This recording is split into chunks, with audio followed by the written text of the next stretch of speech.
I've been watching all week as Nigerian social media has been very, very interesting. It's been Fela versus Wizkid. Oh my goodness, old school versus new school. Who's greater? Who's the GOAT?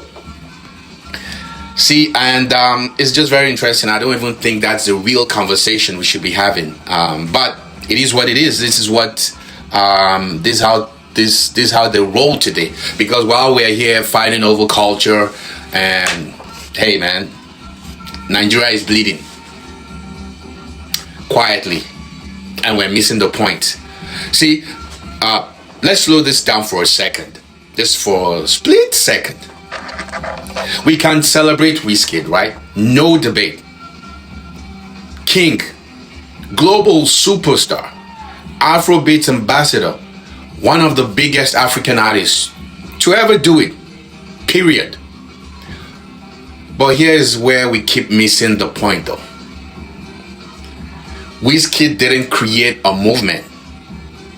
He scaled one.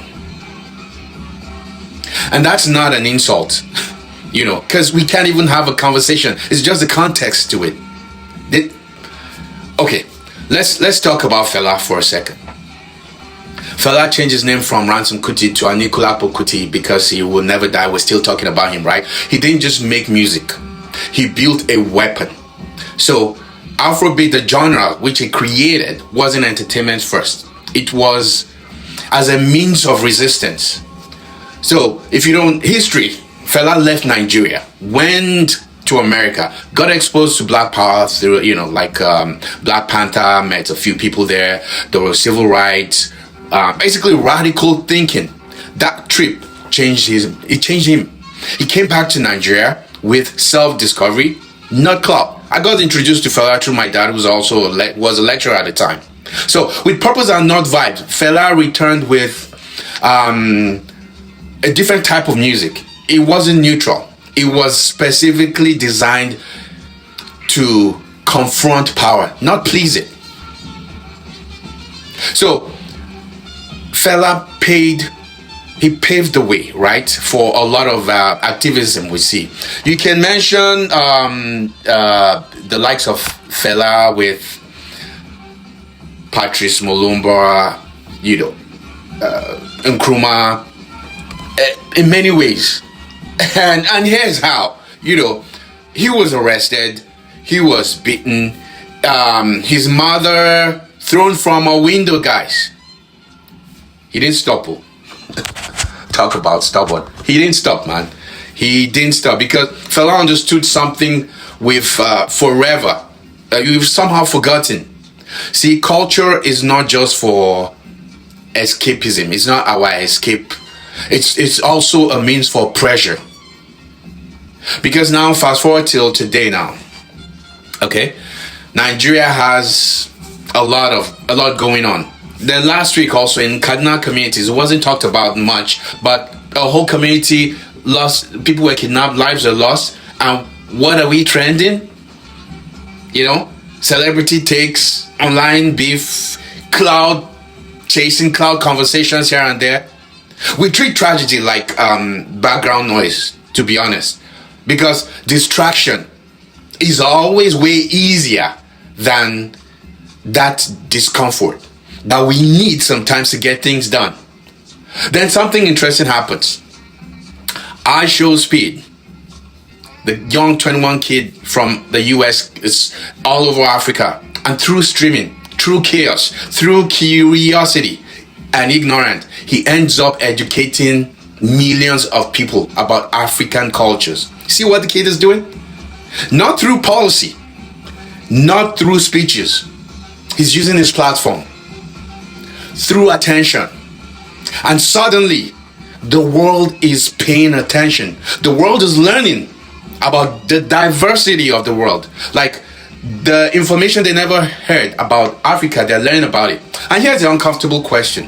Why does it take an outsider with a camera to come and show the world who we are?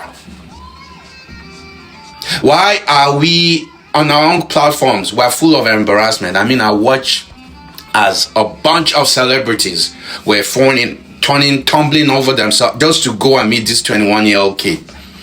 You're missing the point. He doesn't know you. He wants to experience Africa. He's not going to experience it through your VIP, let's go shut the place down, section this, section that. That's all BS. Our own platforms, oh man, sometimes it's full of embarrassment, and instead of amplification, why do we chase the proximity to clout instead of proximity to impact? Talking about impact, that is where Fela is different, right? So he's okay. This is not about attacking young people. It's about just providing some direction. When you are wrong, you're not wrong for using TikTok. I'm sorry. You're not wrong for loving entertainment. You're not wrong for enjoying culture. And this is the truth. These are the platforms that now educate us. Tertiary education is fading. Let's face it. But if all we do is entertain ourselves while systems collapse, then you, me, we are complicit in our own destruction. And let me say this clearly. Fela created a genre, Afrobeat. Wizkid mastered the political game. Both things matter. Both things can exist, but neither exists in a vacuum. The mistake is thinking culture is the destination. Culture is really the vehicle, right? And this is where the solution comes in. If iShowSpeed can use streaming to expose cultures, basically educate the world about different cultures, then Nigerians can use their same platforms, the same platforms that we have, to expose problems worth solving. Amplify. Road safety, healthcare failures, security gaps, plenty, education breakdowns. Also amplify what's working. Not with noise, but with clarity. Because our eyes, where the world is looking, and where pressure follows, resources will follow, solutions will follow. Someone somewhere will see it. You don't need to be Fela. You don't need to be Wizkid, I'm on FC. Their generations will be alright. Will you be alright? You just need to be intentional. So, let's use these platforms for the right things. Use the attention. Use the moment. We're in a different moment now with AI. Not just for clout, but for change. Do what Fela did in your own way. So my question is very simple. What are you amplifying? Nonsense or solutions? Or what problem are you willing to point a light to? Even just pointing a light to it. So someone somewhere can help build a solution. It's not to point fingers or anybody, not to accuse anybody. It's just so that solutions can come. And that's how cultures evolve. That's how systems change. Not through perfection, just through progress. One step at a time.